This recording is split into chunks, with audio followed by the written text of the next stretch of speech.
माता की, भारत माता की, भारत माता की। राम राम साहब। शक्ति और भक्ति री परिचायक चैत्रीय नवरात्रा रे चौथे दिन माता कुष्मांडा रे स्वरूप ने मारो कोटि कोटि प्रणाम। बाढ़ाणे और जैसणे रे वासियों ने मारी घणे मानसू। राम राम। मैं सबसे पहले तो बहन ममता जी को बधाई देता हूं। इतना शानदार संचालन कर रही है आप। मैं बहुत अभिनंदन करता हूं आपका। आज नवरात्रि के पावन अवसर पर मुझे सिद्धों और शूरवीरों की धरती एक बार फिर आप सबके दर्शन करने का सौभाग्य मिला है। ये वो धरती है जिसके वीरों की कहानियां आज भी सीमा पार खौफ पैदा करती है। जिस रेगिस्तान की गर्मी में अच्छों की हिम्मत दम तोड़ देती है, वहां आपके हौसले के सामने गर्मी भी कुछ नहीं कर पाती। ये जन सैलाब, ये जन समर्थन बताता है बाड़मेर की जनता बीजेपी को भरपूर आशीर्वाद देने का संकल्प ले चुकी है। इस चुनाव में आपका एक एक वोट विकसित भारत की नींव मजबूत करेगा।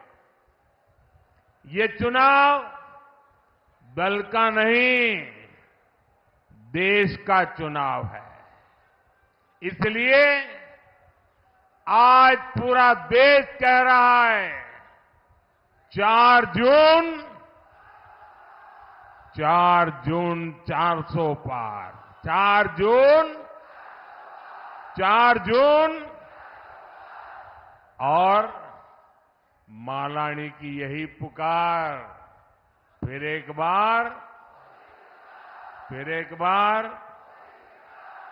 बार, भाइयों और बहनों, बाड़मेर हमारी पार्टी के वरिष्ठ स्वर्गीय जसवंत सिंह जी का क्षेत्र है।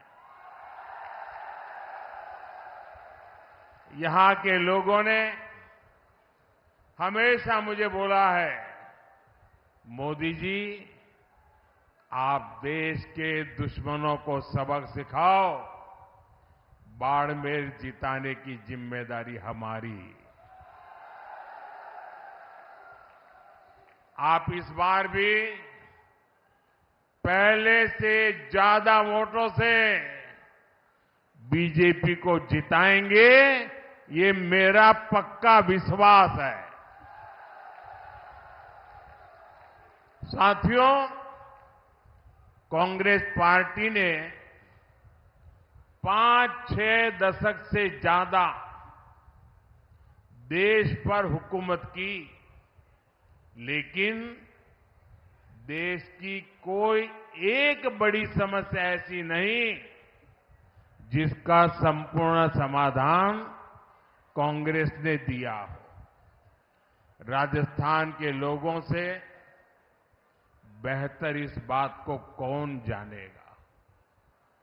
जिस राजस्थान के लोगों ने देश को अपने लहू से सींचा, उस राजस्थान को कांग्रेस पार्टी ने पानी के लिए प्यासा रखा। मेरी माताएं बहनें तपती गर्मी में रेतीले धोरों पर सिर पर घड़े रखकर कोस कोस चलकर पानी लेने जाती थी।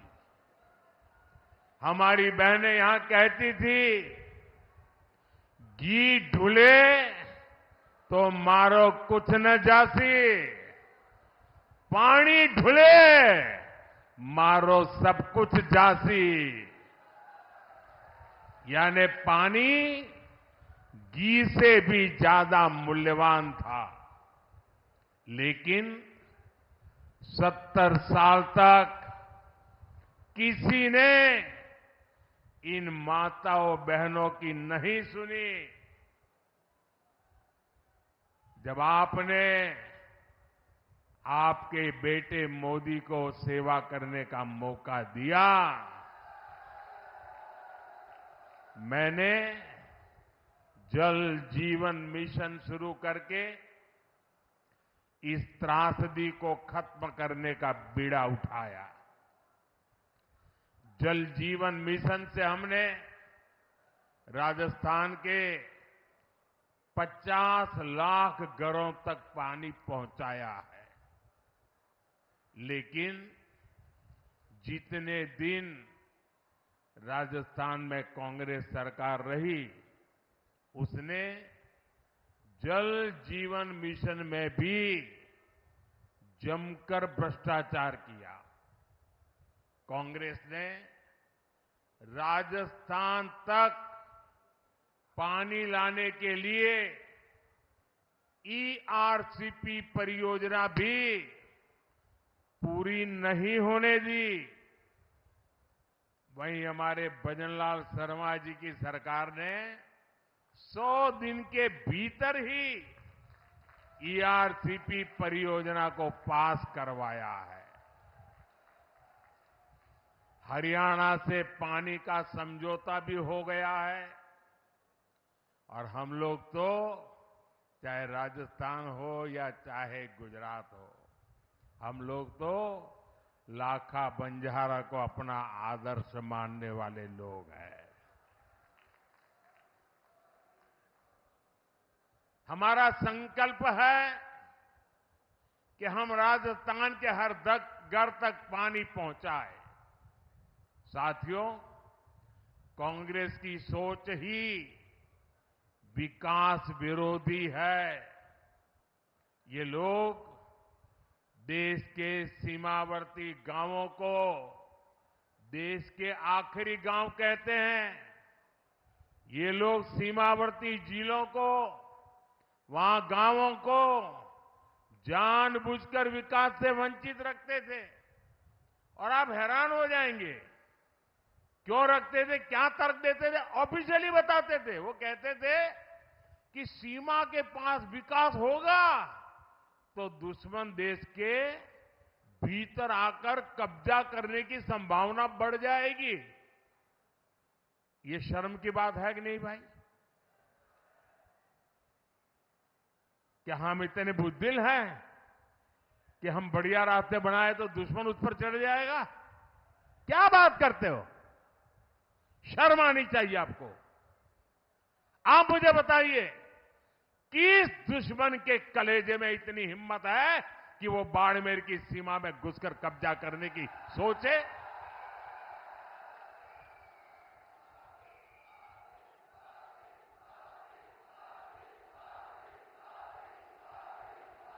है हिम्मत किसी में?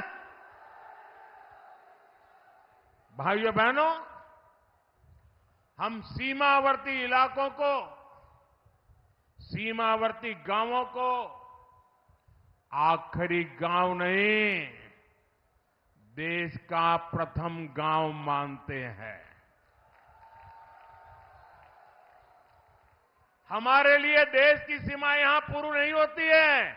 हमारे यहां से देश शुरू होता है।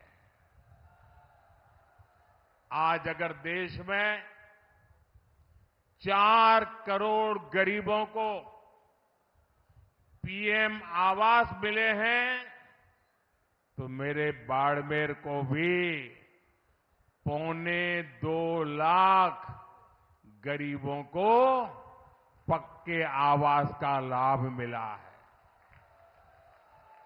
भाजपा सरकार देश की आखिरी सीमा तक सड़कें और हाईवेज बना रही है। हमने बाड़मेर में मेडिकल कॉलेज भी खोला है। आज सीमावर्ती बाड़मेर में 72,000 करोड़ रुपए लागत की रिफाइनरी शुरू होने जा रही है। और मेरे बाड़मेर के भाई बहन सुनिए, अगर यहां कांग्रेस की सरकार न होती तो मेरे दूसरे टर्म में ही मैं आकर उद्घाटन कर जाता, लेकिन कांग्रेस ने ऐसे ऐसे रुकावटें डाली। लेकिन मैं आपको गारंटी देता हूं, मेरे तीसरे टर्म में मैं रिफाइनरी का उद्घाटन करने जरूर आऊंगा। और जिस दिन रिफाइनरी के उद्घाटन के लिए आऊंगा, उस दिन इस चुनाव विजय के लिए धन्यवाद भी करने आऊंगा। आने वाले समय में इस इलाके में रोजगार के अवसर पैदा होंगे, युवाओं के लिए नए रास्ते बनेंगे। मेरे बाड़मेर के भाई बहन जो पुराने लोग हैं, वो जब मेरी ये बात सुनते हैं तो उनको लगेगा या ये संभव है, ये होगा क्या? स्वाभाविक है कि ऐसी मुसीबतों में उन्होंने जिंदगी गुजारी है। यहां से पलायन होना बहुत स्वाभाविक था। मां बाप भी बच्चों को कहते थे, भाई कहीं और चले जाओ, यहां रह के क्या करोगे? वो दिन थे। ऐसा ही हाल कच्छ का था। मैं गुजरात का अनुभव बताता हूं आपको। कच्छ का भी हाल ऐसा ही था। लेकिन 2001 के भूकंप के बाद गुजरात के लोगों ने मुझे सेवा का मौका दिया। आज पूरे हिंदुस्तान का सबसे तेज विकास करने वाले जो जिले हैं, उसमें आज कच्छ जिला पहुंच गया है। मुंबई में जमीन की जो कीमत होती है, वो कच्छ की जमीन की कीमत हो गई है। अगर कच्छ बदल सकता है तो बाड़मेर बदल सकता है कि नहीं बदल सकता है? बदल सकता है कि नहीं बदल सकता है? मैं ये करके आया हूं और इसलिए मैं गारंटी देता हूं, ये भी मैं करके रहूंगा। यहां के एयरपोर्ट में भी पिछली सरकार ने जमकर रोड़े अटकाए थे। अगर कांग्रेस ने बेवजह ब्रेक न लगाया होता तो यहां का एयरपोर्ट 2 साल पहले ही चालू हो जाता। साथियों, कांग्रेस ने जिन लोगों को दशकों तक नहीं पूछा, मोदी उनको पूजता है। हमारे आदिवासी समाज के बच्चे आगे बढ़े, इसके लिए हम एकलव्य मॉडल आवासीय स्कूल खोल रहे हैं। आदिवासी समाज को सिकल सेल एनीमिया से मुक्ति दिलाने के लिए हम अभियान चला रहे हैं। भाजपा ने आदिवासी समाज को सम्मान दिलाने के लिए देश को पहली महिला आदिवासी राष्ट्रपति दी है।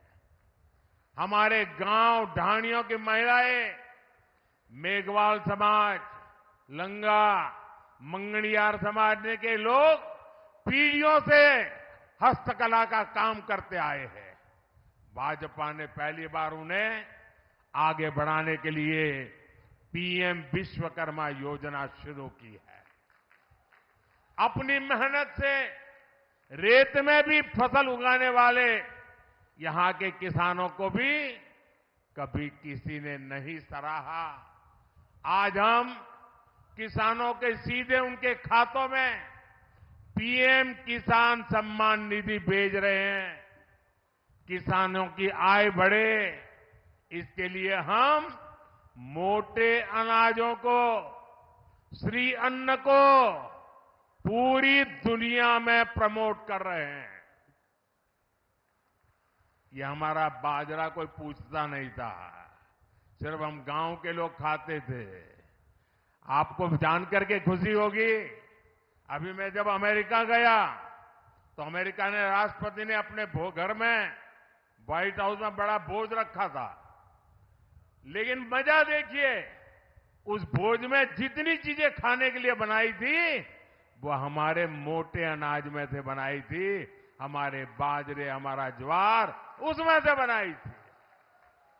दुनिया में जो मेरा छोटा किसान पानी के अभाव में खेती करता है, मोटा अनाज पैदा करता है, मैंने दुनिया को समझाया है ये मामूली अनाज नहीं है, ये सुपर फूड है, सुपर फूड। आपकी सेहत के लिए उत्तम फूड है। और मैं दुनिया में आपके किसानों के द्वारा बनाई ये बाजरा ज्वार दुनिया में बेच रहा हूं। दोस्तों, मूंग का समर्थन मूल्य भी आज जितना है उतना कभी नहीं था। मोदी आपके सुख दुख में आपके साथ है, क्योंकि आपके सपने ही मेरे संकल्प है। साथियों, एससी, एसटी, ओबीसी भाइयों और बहनों के साथ दशकों तक भेदभाव करने वाली कांग्रेस आजकल एक पुरानी रिकॉर्ड बजा रही है। जब भी चुनाव आता है, संविधान के नाम पर झूठ बोलना ये इंडिया अलायंस के सब साथियों की फैशन बन गई है। वो कांग्रेस जिसने बाबा साहब के जीते जी उन्हें चुनाव हरवाया, जिसने बाबा साहब को भारत रत्न नहीं मिलने दिया, वो कांग्रेस जिसने देश में आपातकाल लगाकर संविधान को खत्म करने की कोशिश की, आज वो मोदी को गाली देने के लिए संविधान के नाम पर झूठ की आड़ ले रही है। ये मोदी है जिसने देश में पहली बार संविधान दिवस मनाना शुरू किया। ये कांग्रेस वालों ने संविधान दिवस मनाने का विरोध किया था। पार्लियामेंट में भाषण है उनका। क्या बाबा साहब का ये अपमान है कि नहीं है? संविधान का अपमान है कि नहीं है? इतना ही नहीं, ये मोदी है जिसने बाबा साहब से जुड़े पंच तीर्थों का विकास किया। इसलिए बाबा साहब और संविधान का अपमान करने वाले कांग्रेस और इंडिया अलायंस के झूठों से, उनकी गपबाजी से सावधान रहने की जरूरत है। और कांग्रेस वाले सुन लें, ये 400 सीट की बात देश की जनता ने इसलिए की है कि आपने 10 साल पार्लियामेंट में मुझे अच्छे काम करने के लिए रोकने की लगातार कोशिश की है। और इसलिए देश आपको, कांग्रेस को सजा देना चाहता है और साफ कर देने का मन बना लिया है। और जहां तक संविधान का सवाल है, आप मान के चलिए और मोदी के शब्द लिख के रखिए, बाबा साहब आंबेडकर खुद आ जाए तो भी संविधान खत्म नहीं कर सकते हैं। ये हमारा संविधान सरकार के लिए गीता है, रामायण है, महाभारत है, बाइबल है, कुरान है, ये सब कुछ हमारे लिए हमारा संविधान है। साथियों, भारत के खिलाफ ये इंडिया अलायंस वाले कितनी नफरत से भरे हुए हैं, ये इनके मैनिफेस्टो में भी नजर आता है। कांग्रेस के मैनिफेस्टो में तो बंटवारे की गुनहगार मुस्लिम लीग की छाप नजर आती है। अब इंडिया अलायंस में शामिल एक और दल ने देश के खिलाफ बहुत खतरनाक ऐलान किया है। उन्होंने अपने मैनिफेस्टो में लिखा है, जिस पोखरण की धरती ने भारत को परमाणु शक्ति से संपन्न किया, अब इंडिया अलायंस का कहना है कि हम भारत के परमाणु हथियार नष्ट कर देंगे, दरिया में डुबो देंगे। भारत जैसा देश जिसके दोनों तरफ पड़ोसियों के पास परमाणु हथियार हो, क्या उस देश में परमाणु हथियार समाप्त करना, इसकी सोच ये समाप्त करना चाहता है इंडिया अलायंस। क्या परमाणु हथियार समाप्त होने चाहिए? मुझे सबका जवाब चाहिए। क्या परमाणु हथियार समाप्त होने चाहिए? क्या परमाणु हथियार समाप्त होने चाहिए? मैं जरा कांग्रेस को पूछना चाहता हूं, आपके ये साथी, ये आपके इंडिया अलायंस के साथी किसके इशारे पर काम कर रहे हैं? ये कैसा गठबंधन है जो भारत को शक्तिहीन करना चाहता है? आखिर किसके दबाव में आपका ये गठबंधन हमारे परमाणु ताकत को समाप्त करना चाहता है? एक तरफ मोदी भारत को शक्तिशाली राष्ट्र बनाने में जुटा है, वहीं इंडी गठबंधन वाले भारत को कमजोर देश बनाने का ऐलान कर रहे हैं।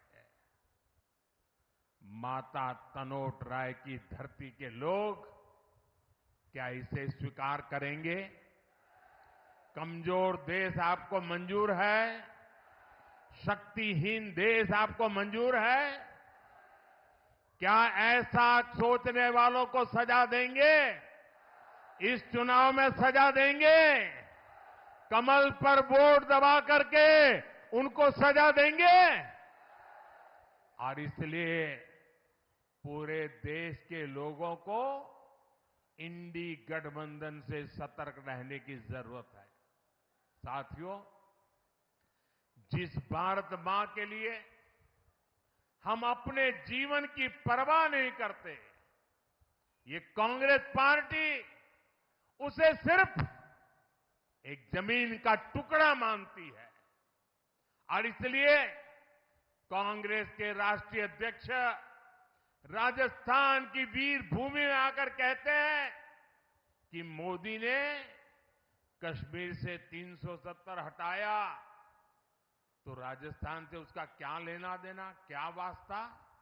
यहां आकर के बोल के गए। ये राजस्थान की राष्ट्रभक्ति पर ऐसा सवाल करने की हिम्मत करते हैं। जिस राजस्थान के वीरों ने सीमा पर कश्मीर के लिए सीने पर गोलियां खाई, उससे पूछते हो कि कश्मीर से क्या वास्ता?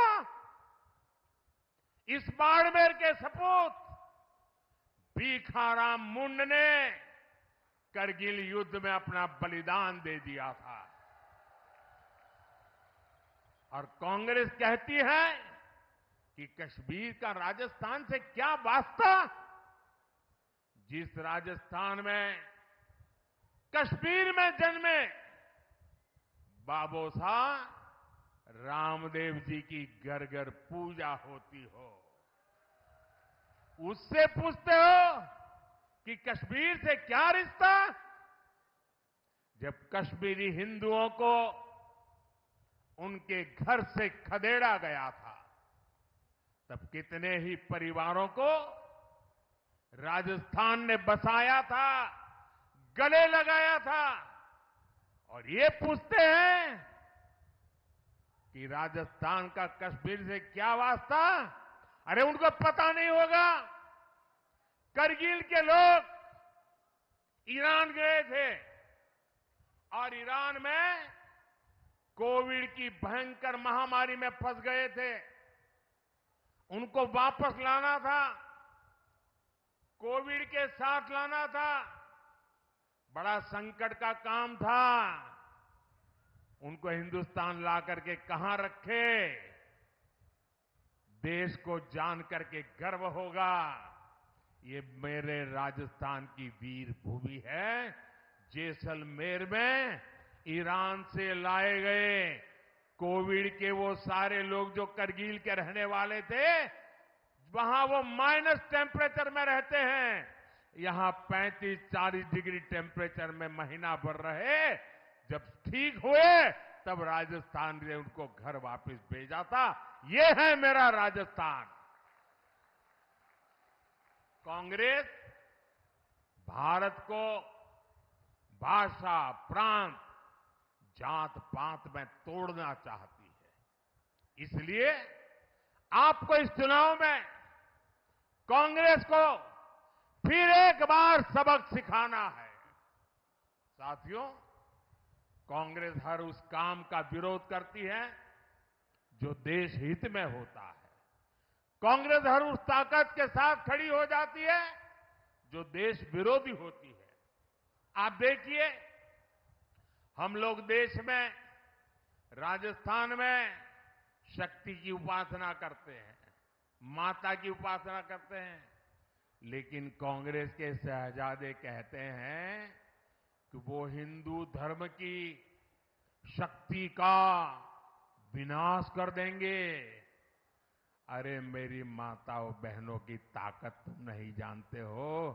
किसी मर्द को आगे नहीं बढ़ाने पड़ेगा। ये शक्ति को नष्ट करने वालों को ये मेरी माता बहनें ही निपट लेगी। देश में राम मंदिर निर्माण का पुनीत पावन काम होता है, कांग्रेस उसका भी बहिष्कार करती है। और कांग्रेस करती क्या है? कांग्रेस रामनवमी की शोभा यात्रा पर राजस्थान में पत्थरबाजी करने वाले दंगाइयों को संरक्षण देती है। देश में घुसपैठी आते हैं तो कांग्रेस उनका स्वागत करती है, लेकिन भारत विभाजन का विरोध करने वाले हमारे दलित और सिख भाई बहनों को नागरिकता देने वाले सीएए का ये विरोध करते हैं। मैं आपसे पूछता हूं, क्या कांग्रेस एक भी सीट राजस्थान से जीतने की हकदार है क्या? हकदार है क्या? एक भी सीट बचनी चाहिए क्या उनकी? इस बार तो उनकी सीटों की जमानत जानी चाहिए भाइयों। जाएगी? साफ कर दीजिए उनको, ये सुधरेंगे नहीं। साथियों, 26 अप्रैल को राजस्थान और देश के भविष्य के लिए एक बहुत बड़ा दिन है। और मैं रिफाइनरी के उद्घाटन के लिए जब आऊंगा तब आपको मैं याद कराऊंगा कि इसका महत्व क्या है। भारतीय जनता पार्टी ने बाड़मेर से कमल की जिम्मेदारी भाई कैलाश चौधरी जी को दी है। इसलिए आपको मोदी की गारंटी पर भरोसा करते हुए कमल पर बटन दबाने के लिए प्रार्थना करने आया हूं। आपके आशीर्वाद लेने आया हूं। मेरी माताएं बहनों के आशीर्वाद, मेरे नौजवानों के आशीर्वाद, मेरे बुजुर्गों के आशीर्वाद, धानी धानी मेरे किसान भाई बहनों के आशीर्वाद, यही मेरी ऊर्जा है, यही मेरी ताकत है। चाहे जितनी गर्मी हो, 26 अप्रैल को सुबह सुबह ही कमल का फूल खिलना चाहिए। खिलेगा? और इसलिए मेरा अनुरोध है, पहले मतदान फिर जलपान, पहले मतदान फिर अच्छा, मेरा एक और काम करोगे? जरा हाथ ऊपर करके बताइए, करोगे? सबके सब करोगे? माताएं बहनें भी करेगी?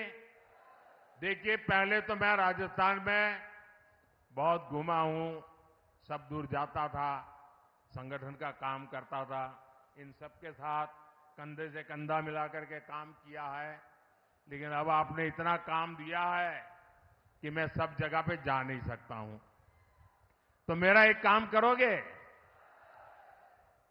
घर घर जाकर बताइएगा कि अपने मोदी बाड़मेर आए थे और मोदी ने आपको प्रणाम कहा है।